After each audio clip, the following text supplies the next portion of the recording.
భద్రాద్రి కొత్తగూడెం జిల్లాలో సింగరేణి కార్మికులు సమ్మె నోటీస్ ఇచ్చారు. కార్మికుల 30 రకాల డిమాండ్లను పరిష్కరించాలని సింగరేణి భవిష్యత్తు కోసం AITUC Singareni colonies workers union సంఘం సింగరేణి యాజమాన్యానికి సింగరేణి ఏఐటీయూసీ గౌరవ అధ్యక్షులు కొత్తగూడెం ఎమ్మెల్యే కూనంనేని సాంబశివరావు సమ్మె నోటీస్ ఇచ్చింది. కేంద్ర రాష్ట్ర ప్రభుత్వాలపై ఆగ్రహం వ్యక్తం చేసిన ఎమ్మెల్యే సింగరేణి భవిష్యత్తును ప్రశ్నార్థకం చేసే విధంగా బొగ్గు నాసిరకంగా ఉందంటూ సింగరేణి నిర్వహించడం కష్టమంటూ సంస్థను మూసివేసే కుట్ర చేస్తున్నాయని మండిపడ్డారు. డిఫెండెంట్ ఉద్యోగాలు ఇవ్వడం కుదరదు అంటూ సంస్థ నష్టాలలో ఉంది అంటూ ఉద్యోగులు ఎక్కువ సంఖ్యలో ఉన్నారంటూ పలు కారణాలతో సింగరేణిని మూసివేసే కుట్ర జరుగుతోందని వెల్లడించారు.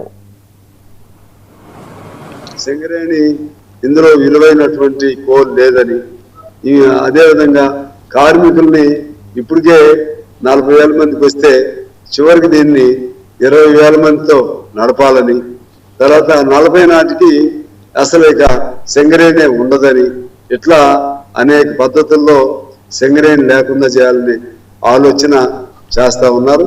దీనికి నిరసనగా మేము సింగరేణి బతికిస్తాము, మాకు అవకాశం ఏంటి, మా యూనియన్ వాళ్ళు అడుగుతున్నారు.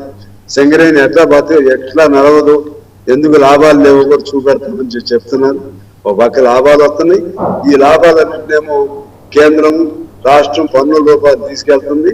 ఇక్కడ కార్మికుడికి సొంత ఇల్లు ఉండదు, ఇక్కడ కార్మికుడికి కనీసం మెడికల్ మంచి వైద్యం లభించదు. ఇక్కడ